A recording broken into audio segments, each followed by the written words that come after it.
瘫痪女孩吃药时发现一件可怕的事情，药瓶上似乎额外多贴了一层标签。震惊之余，女孩忐忑地将外面一层揭开，原本被盖住的标签已经褪色，上面还特意标注着母亲的名字。一种不好的预感不由得让女孩暗自心惊。晚上母亲照例给她喂药，确认她当场吃下之后，这才带着笑满意的离开。然而安妮这次留了个心眼，立刻将药全吐了出来。盯着手里的绿色药丸，安妮的心中充满了疑问。于是等到母亲睡去，她悄然操控着轮椅下了楼，然后来到电脑前，想要查一查药物的信息。然而当她打开电脑，才发现网络早已经被人为掐断。如此绝望的一幕，让她对母亲的目的愈发疑惑。自从自己记事以来，安妮的身体就满是各种问题，她不仅下肢瘫痪，还患有糖尿病和严重的哮喘。面对母亲带回来的药，安妮从没有过丝毫的怀疑。她出生起就没见过父亲，全靠母亲像女强人一般，独自将自己抚养成人。母亲为安妮的学业操碎了心，每天都要亲自辅导她学习，而安妮也立志能考上大学，为母亲好好的争一口气。只是无论自己考得怎样，她都始终没收到过大学的通知。这天母亲购物回来，随后就被一通电话叫到了外面。她急忙冲向购物袋，迫不及待地偷几颗巧克力吃。可随后她却发现自己常吃的药上赫然打印着母亲的名字。她还没来得及多想，就听到了母亲返回的声音。然而在晚上吃药的时候，安妮还是不由得产生了疑虑。 What's wrong? I thought this was yours. Mine? Why would you think that? 面对母亲的盘问，安妮说出了下午的发现，可母亲却说一直是自己去取药，所以医生为了方便，便把自己的名字写在了药上。随后他不给女孩反应的时间，立刻转移到别的话题。第二天吃药的时候，安妮再也无法克服心中的怀疑，于是她拿出自制的机械手，夹出了放在柜子高处的药。晚上，安妮再次不死心地打开了电脑，虽然依旧没有网络，但她查资料的一幕却全都被母亲看在了眼里。安妮忐忑地躺了一夜，总觉得遭到了母亲的算计，于是她对着马桶催吐，试图将药物吐个干净，然后趁着母亲在花园里浇水，安妮拨通了药店的电话。她还没来得及问些什么，对方就通过来电号码直接叫出了母亲的名字。安妮被吓了一跳，急忙惊慌地挂断了电话。略微冷静之后，她随便拨通了一个陌生号码，经过好一阵苦苦哀求，对方才明白了她的目的。然而对方似乎是个老人，对电脑的操作也很不熟练。在安妮的循循善诱之下，这才上网查到了相关的信息。Trigoxin is a brand name drug that treats severe heart conditions, including atrial fibrillation, flutter, or heart failure. 安妮虽然体弱多病，但心脏却一直没什么问题。她越听越觉得困惑，便继续询问起药物的外观。自己眼前明明是绿色的胶囊，可对方却说是红色的药丸。安妮瞬间脊背发凉，呼吸也变得无比急促，险些直接引发了哮喘。她想不明白母亲为何千方百计地瞒着自己，吃下许多莫名其妙的药。安妮心中忐忑不安，试图找一个破局的办法。于是她突发奇想，邀请母亲一起去看场电影。趁母亲提前下楼的机会，安妮拿出了自己的存钱罐。然而当她把存钱罐打开，里面竟全是她偷偷藏的药。到了镇上，安妮提前观察好药店的位置，然后趁母亲被剧情吸引，她便以上厕所为由悄然离开。安妮划着轮椅来到外面，紧张的差点犯了哮喘。她急忙吸了口药，这才让自己平复了一些。然而当她冲进药店，才发现这里早就排上了长队。她赶紧寻求帮助，靠残疾人的身份获得了优待。安妮拿出绿色的胶囊，向医师询问起药物的功效。可医师查询过后，却立刻露出一脸的不可思议。是宠物专用的肌肉松弛剂，用来帮动物缓解伤痛，但如果宠物长期服用，也会导致肌肉失去知觉。 And what would happen if you gave a human being Lidocaine? I suppose your legs could go numb? 联想到自己的症状，女孩顿时震惊到无法呼吸。就在她无比惊恐的时候，母亲竟在这时找了过来。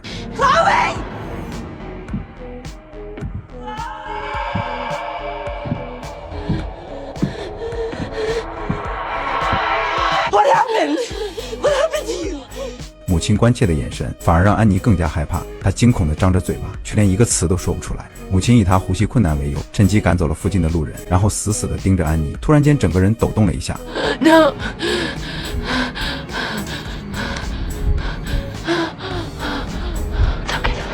一直镇定记下去，安妮很快就失去了意识，而母亲却表现得满脸关切，将她死死地揽在了怀里。安妮醒来的时候，已经回到了自己的床上，她下意识就想逃走，划着轮椅就来到了门前。然而拧动几下之后，才发现母亲早就锁死了房门。她试着呼唤了几声，想要跟女人谈谈自己的事，可一直等了许久，母亲却始终都没有回应。安妮拉开窗帘，确认母亲已经离开，于是打开自己的工具箱，从里面翻出了几根钩子，对着锁孔捅了半天，安妮终于打开了门锁。然而无论她怎么用力，却依旧始终打不开房门。原来门外早已被母亲用锄头死死挡住。绝望之际，女孩只好寄希望于窗户。虽然她腿脚不便，但这却是逃生的唯一机会。她先吃下一大份早餐，然后从桌底找来了电线，不断地将插排连接起来后，她又带上了自己的电烙铁。安妮含了一大口水，艰难地从窗口爬到了外面，然后顺着房檐拼尽全力地爬向了客厅。她试着推了几下窗子，果然全都被牢牢锁死。于是她接上电烙铁，很快就在玻璃上烫出了裂缝，然后将凉水喷在上面，瞬间将整片玻璃炸了个粉碎。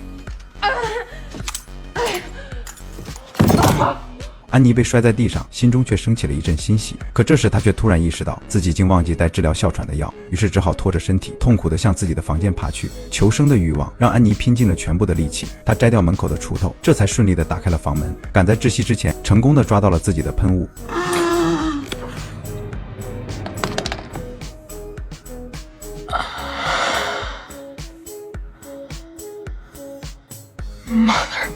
安妮来到升降机前，试图坐着轮椅滑到楼下，然而按动开关才发现母亲早就切断了电源。见对方如此用尽心机，安妮心里更加的害怕，于是她一狠心，直接将轮椅推到了楼下。就在她思考如何下楼的时候，升降台却突然发生了意外，她径直滚下，重重的摔在了地上。安妮的额头被摔破，心态也因绝望跌入谷底。可这时她却突然发现自己的双腿竟恢复了一丝知觉。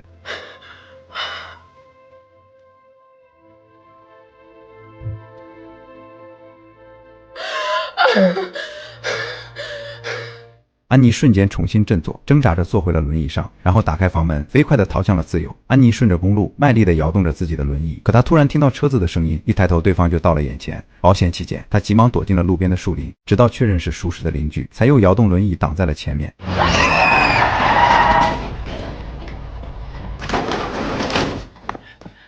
Chloe? Help. What happened? 听完安妮的经历，大叔立刻决定带她去报警。可就在两人上车的时候，迎面就遇上了安妮的母亲。虽然大叔及时后退，但还是被女人看在了眼里。他装作关切的样子，飞快地向女孩的方向跑来。大叔急忙将她拦下，说起了女人对安妮的威胁。女人急忙不断解释，说是安妮吃药产生了幻觉。可大叔也不敢轻信，依旧坚持把安妮送去警局。可就在他准备关门的时候，突然被女人从身后刺了一针。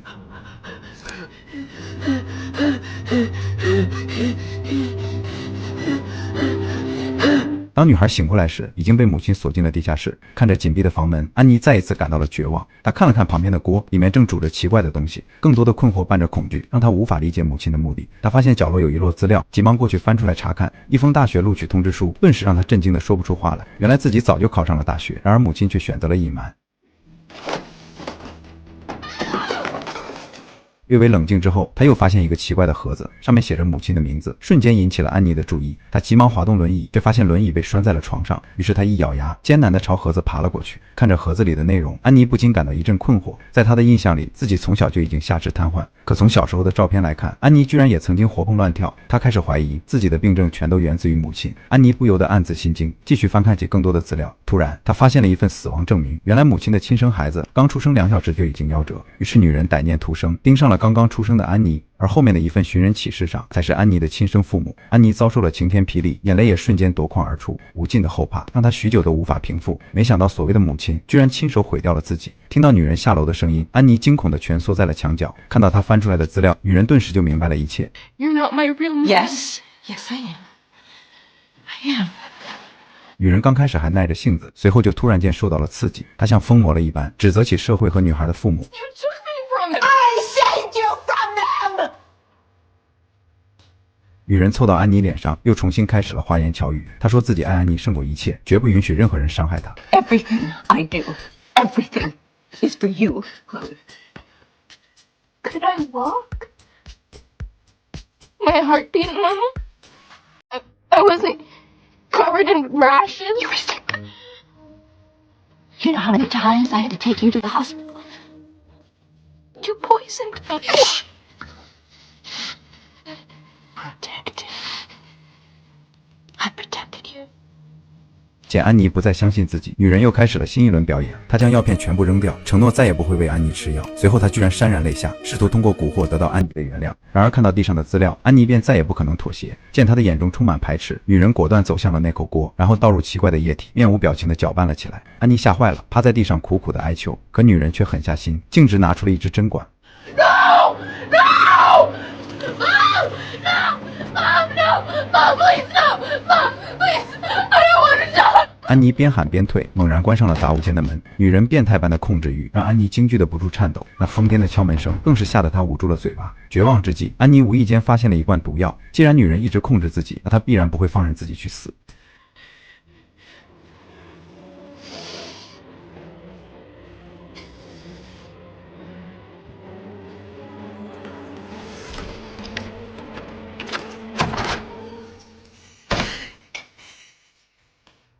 You need me. No! No! No! No! No! No! 女人瞬间魂飞魄散，急忙把安妮送进了医院。经过一番抢救，安妮顺利的醒了过来。然而女人却形影不离，时刻在窗外监视着她。安妮只好向医生求救，找对方要来了纸笔。然而她刚要写下求救信号，隔壁突然就响起了警报。趁着医生出去的机会，女人竟悄悄地溜进了病房。她不顾安妮惊恐的眼神，径直拔掉了所有急救设施。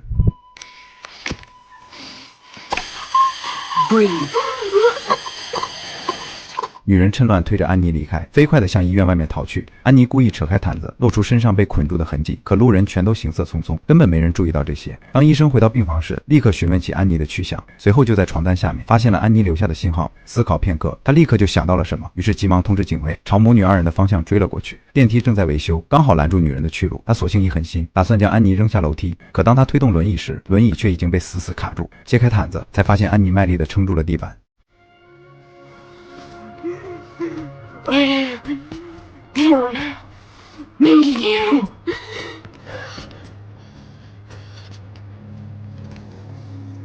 You will.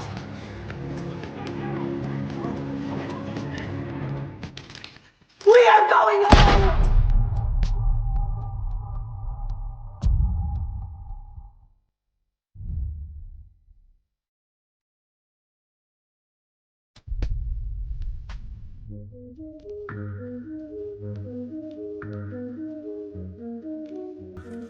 转眼7年过去，安妮的身体恢复了许多，因为没有药物毒害，她已经能拄着拐杖立起来。安妮来到监狱探望，跟女人随意的聊着家常，女人一动不动的听着，眼神中早就失去了光泽。It's good to see you, Mom. 听完这话，女人瞬间满脸惊恐，而女孩却动了动嘴角，吐出来3颗熟悉的药丸。 I love you, Mom. Now open wide. 以爱为名的控制欲，却催生出变态般的情感，一直把控孩子的人生，只会将彼此推得越来越远。